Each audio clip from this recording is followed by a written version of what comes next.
guys, it's Annie. Welcome back to my channel, or welcome if you are new here. So in today's video, I wanted to share with you guys a brand new feature and tool that YouTube released earlier this week. Some people may have actually gotten this a little while earlier, some people may still not have this feature, but as for me and a few of my other YouTuber friends, most of us got this tool this week. So this is essentially an added tab within YouTube Studio. So within YouTube Studio, you usually have tabs like revenue, analytics, but this is going to be at the very end of those, and it's going to be labeled research. And according to its own description, this is essentially a tool that is going to let you know within the last 28 days what topics and searches your audience is searching up on YouTube. Basically, in an effort to help you tap into what it is your core audience is looking for and searching for on YouTube, so that you can make more of the content your audience is looking for and in theory get more views on your videos. So this tool has 3 different sections. The first one of which is called searches on YouTube, where essentially you search up any topic or title or keyword, and it's going to give you other suggestions of other related things that people on YouTube are searching for in the last 28 days. Then in the second section, this gives you searches specific to your audience. So specifically your subscribers and your most active viewers, things they have searched up in the last 28 days. And then thirdly, there is a section labeled saved, where you can basically save any and all ideas that it gives you for a later time. And then within each one of these sections and these tabs, it basically organizes all the data into a 2-section chart, where basically on the first half it gives you the topic or the keyword, and then on the second half it tells you how highly or lowly searched that keyword is, to basically tell you whether or not people have been searching for that keyword in the last 28 days. So this tool definitely seems to be trying to compete with other existing keyword research tools such as TubeBuddy, vidIQ, Morning Fame, all of those. But I can definitely tell you guys, from having played around with it for the last couple of days, there is definitely a lot of things that this tool is lacking, a lot of improvements it could make, a lot of things it could add to the tool. Just all in all, I think this tool is really lacking a lot of what it needs to actually work properly and be a strong competitor against these other existing tools, which is what I wanted to share with you guys in this video, so that you could better understand what a keyword research tool is supposed to do for you and help you with, and what is severely lacking in YouTube's new tool and feature. So the very first thing that I immediately noticed when I began to play around with this tool is that the majority of the keywords and topics it is suggesting to you are completely irrelevant to my channel and my content. For example, some of the highest searched topics and keywords it was suggesting me were things like travel, review, April Fool's prank, and basically things that have absolutely nothing to do with my content or my channel, which actually does make a certain amount of sense, because if I think in terms of just my own behavior on YouTube, probably about 99.9% of the content I am watching on YouTube and searching for on YouTube has almost nothing to do with the videos I am creating on my own channel. Within a lot of the channels I am personally subscribed to that I watch on a regular basis,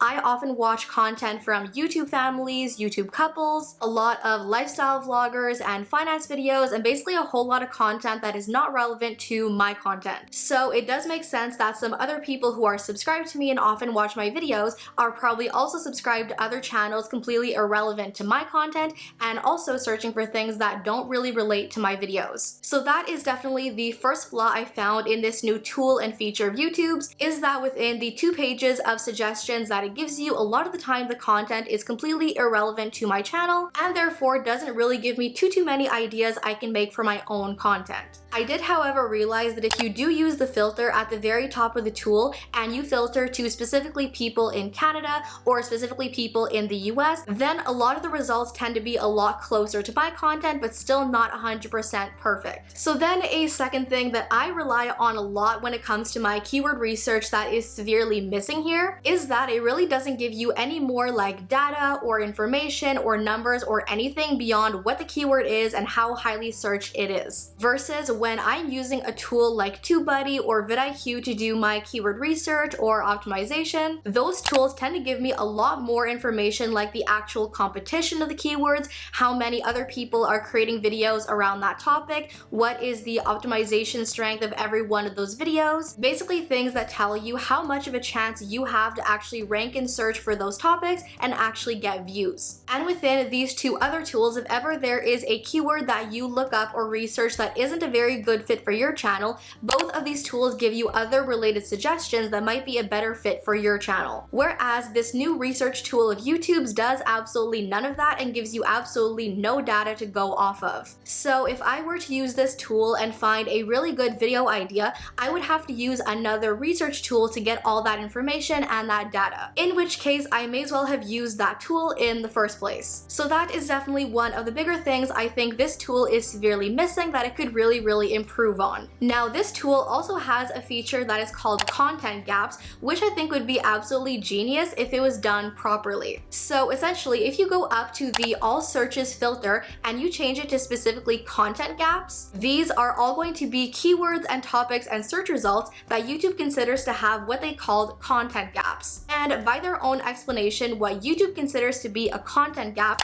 is where somebody searches up a topic or a keyword on YouTube and either there are no video results, there are no relevant video results, or there are video results but they're a lot older and not very recent. Basically meaning that somebody is searching for a keyword or video topic and there really isn't any new or recent content for them to watch. Now this is one feature I think that if vidIQ or TubeBuddy were to adopt, this would be absolutely genius because this would give you really highly searched video ideas that nobody is creating content for. Pretty much giving you a golden opportunity to make a video that a lot of people are searching for but not getting any results for, which would absolutely give you a whole slew of views on your upload. However, in using this feature of YouTube's new research tool, I found the results to be a little bit skewed. As an example, one of the content gap topics it gave me was how to add tags to your video. But when I searched up that topic literally word for word, there was a video that was uploaded only about a month and a half ago. Granted, a lot of the top search results that came up were indeed about 2-3 years ago, but if you scroll through a few of the search results, some of them were only a few months ago. So I definitely wouldn't go as far as to say that there was no content available, that there was nothing relevant, or that it was extremely ancient, just maybe not uploaded in the last few days or the last few weeks. So yes, it definitely could do with some new uploads, some new content, but definitely isn't completely irrelevant. So if I were to sit down and rate this tool, I would probably give it about a 5 on 10. I think as a whole, the concept of the content gaps is genius. I think if there was a little bit more data, if it was a little bit more accurate, I think this is one tool that could really help creators. But as I said, some of the data and the results are a little bit skewed, not all that accurate, so it definitely could use some improvements. So as a whole, for the content gaps feature,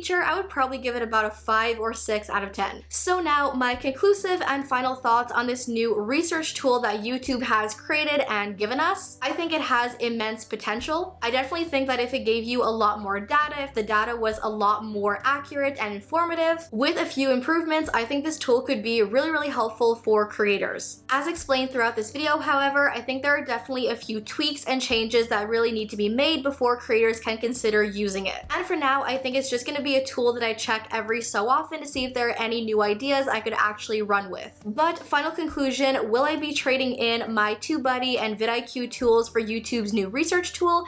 Absolutely not. Between those two tools, I get a lot more data, a lot more information, a lot more really good video topics and ideas. And at this current point in time, I think both of those tools are miles and miles ahead of the research tool. But yeah, you guys, that is pretty much it for this video. That is pretty much everything I wanted to share and give my opinion on where this new tool is concerned. Hopefully you guys found this video interesting, helpful in some way, shape, or form, and as always, I hope you guys enjoyed. Thank you all so much for watching. I love you all to the moon and back, and I'll see you in my next video. Bye!